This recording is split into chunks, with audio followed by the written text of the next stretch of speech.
Ladies and gentlemen, this is Capandball here, your favorite gun channel in beautiful, bright Hunglish language. And the goal of today's video is to compare three kinds of ignitions: the Caplock, the Tube-lock and the Flintlock ignition. This is a really interesting topic, as all these ignition types were present in the middle of the 19th century. So it's a good question, which one was better?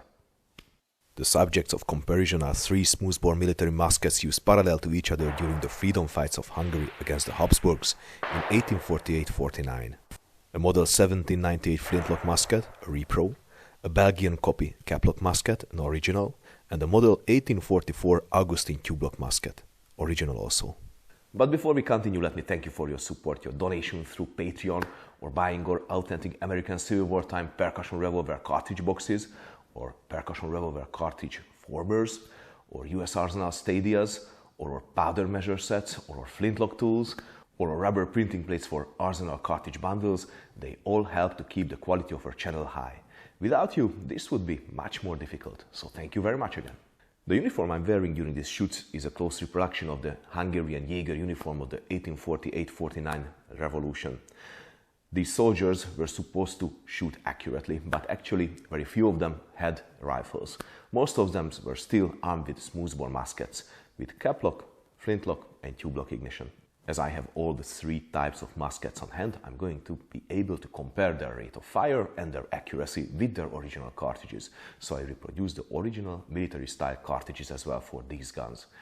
And I also reproduce the original military type of loading method, which is not really considered safe today, but still, for an authentic comparison, I will have to do it. The first musket is coming from Austria. It is a 1798 model infantry musket. It was the close copy of the French 1777 Charleville musket. It shared the same caliber and the same kind of lock. It was supposed to be a gun with interchangeable parts, but in fact it was not.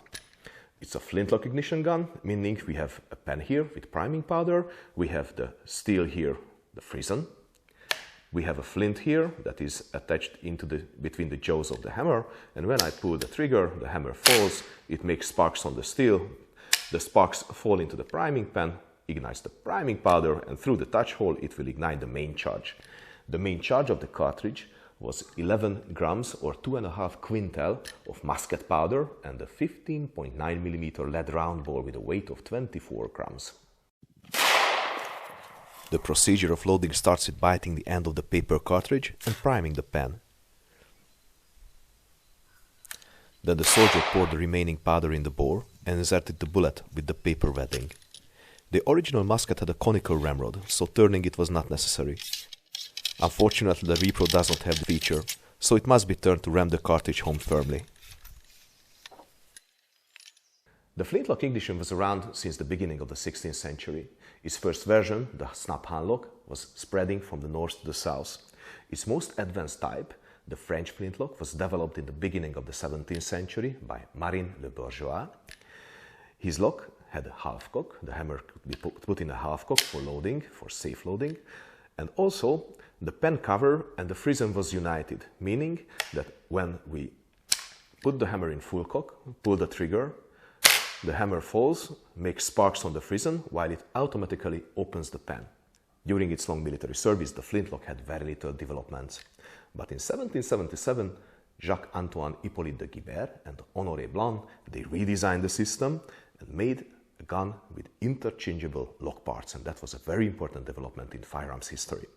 They also added a brass pen that was tilted to make it much more convenient for the soldier to load, and it could also be replaced when it was burned out.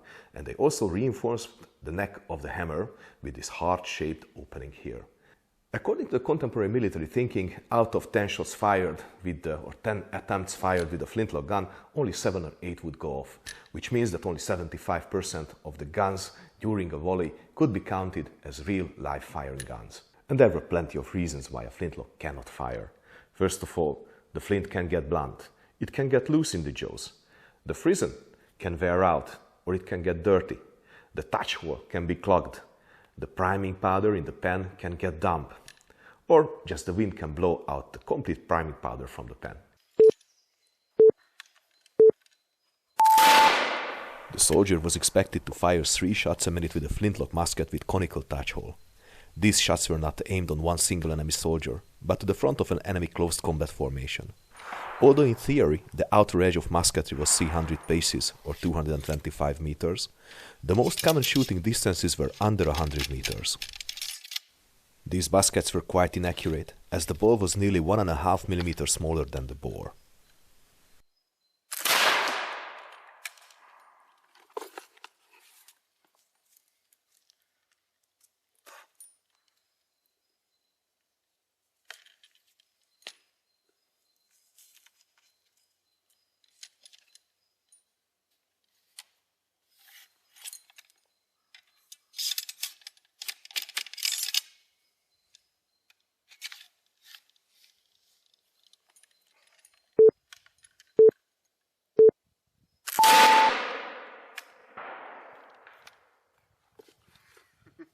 Let's talk about the Caplock ignition.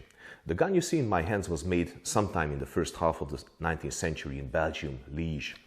It's a smoothbore gun, it's a Caplock gun, so we have to use a percussion cap to ignite the main charge in the breech of the powder, and we have a hammer that is falling on the percussion cap. The caliber of the gun is the same 17.5 millimeter as in case of the Austrian Imperial Arms, which means that it was a perfect choice for the Hungarian National Army, and in fact we imported many of these guns from Liège and from different countries. The percussion ignition system was developed in the beginning of the 19th century, and it is usually connected to the name of John Forsyth, a reverend from Scotland. The main goal of his developments was to make a better lock, a faster igniting lock that is working much more securely in bad weather. And he was quite lucky because he had information about very good inventions that were already made just at the end of the 18th century. Just like the inventions of Claude Louis Berthollet, who was experimenting with silver and gold fulminates that exploded upon impact. But Berthollet was not able to control these fulminates. He found them too sensitive for firearms, so he was searching for a new compound, and that was the potassium chlorate that was used in many kinds of priming systems during the 19th century. The first successful development to use fulminates in firearms is connected to an Englishman. Edward Charles Howard was the first one to use mercury fulminate. He was looking for a new propellant, and his propellant was tested on artillery pieces as well, but it was just too strong for artillery. But it was a good idea to use them for igniting handheld firearms. He published a paper about his inventions in 1800. Later, his inventions was used by John Forsyth to create the first actually working chemical ignition lock, the sand bottle lock, for his hunting firearms. The invention of the percussion cap was a parallel invention in France, United States and Great Britain as well, and they all happened in the 1820s. Inventors like Mortimer, Lepage, Egg, Wright, Manton, Joshua Shaw, Prela, they all submitted patents for the same kind of idea, like placing the percussion compound in a little brass cap. The loading procedure started with removing the cap from the cap pouch and putting it on the nipple. Then came the same cartridge as in case of the Flintlock musket. After biting the end of the cartridge, it was charged and rammed the same way as before.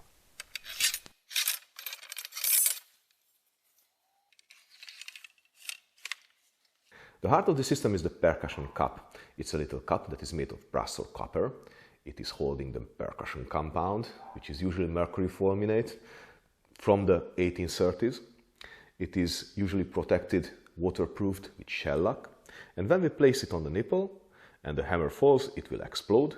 And through the touch hole in the nipple, it will reach the main charge located in the breech of the barrel. During the 1830s and 40s, all major European and also the US Army is changing to the percussion cap system. During the 1848-49 revolution and freedom fights, the Hungarian army had to use everything he could grab, so we had quite a large number of Caplock muskets and rifles in service.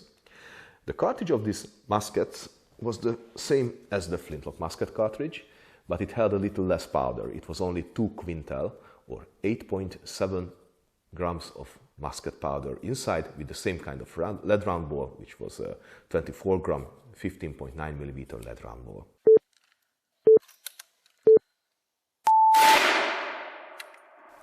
Introducing the chemical locks to army service increased the difficulties of the military logistics, as if the unit ran out of caps, the musket could not fire. The caps were also quite small for the rough hands of the soldiers, so they often fell to the ground. Each army therefore supplied 10 to 20% more caps to the soldiers as the number of actual cartridges.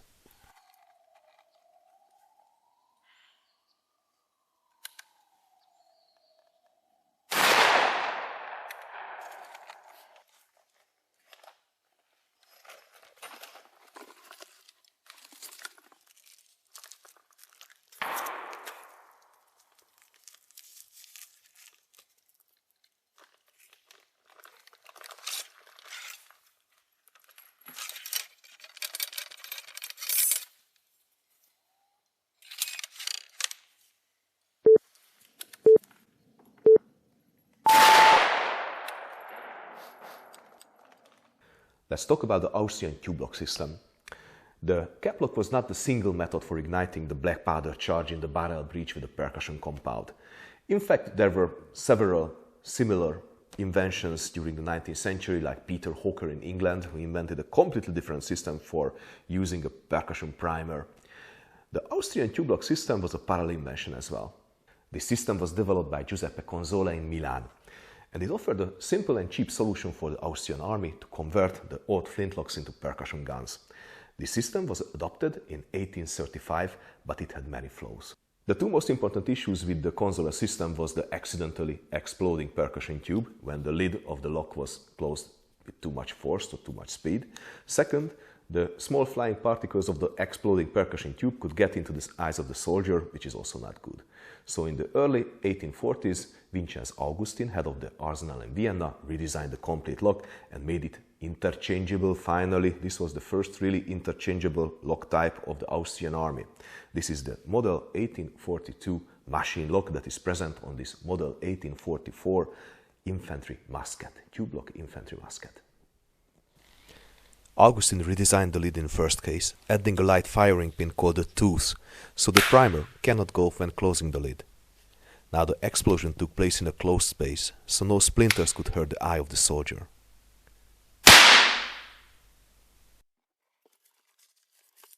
The primer was attached to the cartridge with a little wire, so it seemed much easier to grab than a percussion cap. The process started with inserting the primer into a small tube screwed into the barrel, called the cairn. Then the cartridge was loaded the traditional way.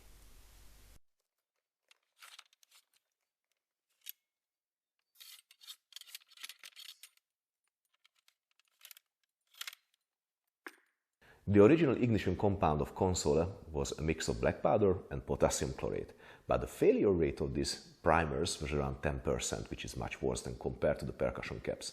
So Vincenz Augustin had to also replace the percussion compound in the primers. First, he used a mix of 100 parts of potassium chlorate with 16 parts of coal and 14 parts of sulfur. This reduced the failure rate to around 5–6%.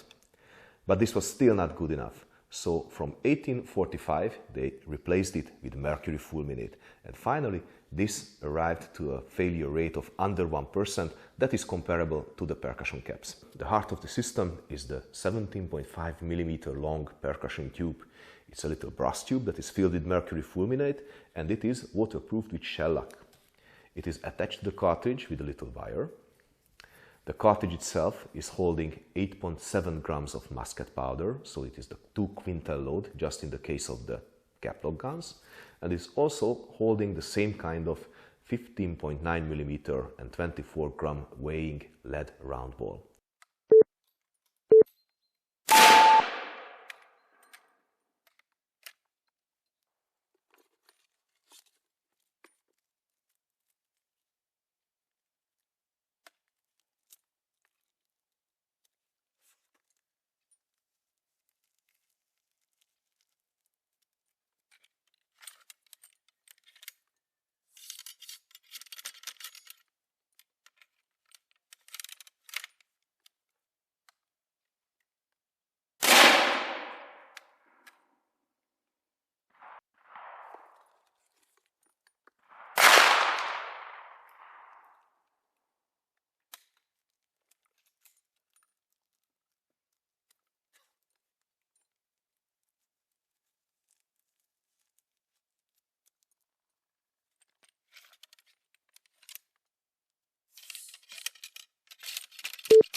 So let's summarize now what we just saw.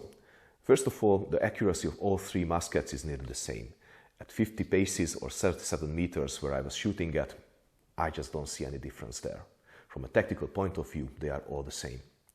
Regarding the rate of fire, all three are nearly the same. I needed 65 seconds to fire 3 shots with the tube lock musket, and I needed the same 60 seconds with the percussion lock or the caplock, and also with the flintlock.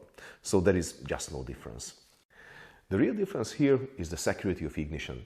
The Flintlock has flaws, as I told you, but the tube lock and the percussion lock, the other percussion lock, the Caplock, they will fire 100 times out of 100 shots. And that's a great difference. That's a really great difference. And this is why all the major armies of the 19th century changed the percussion system at the 30s, 40s or 50s. So ladies and gentlemen, thank you very much for tuning in. You have been watching the Capandball YouTube channel. If you like what I do, then please share, comment, like and subscribe. This will help to grow the channel. Up until next time, stay cool and keep your powder dry.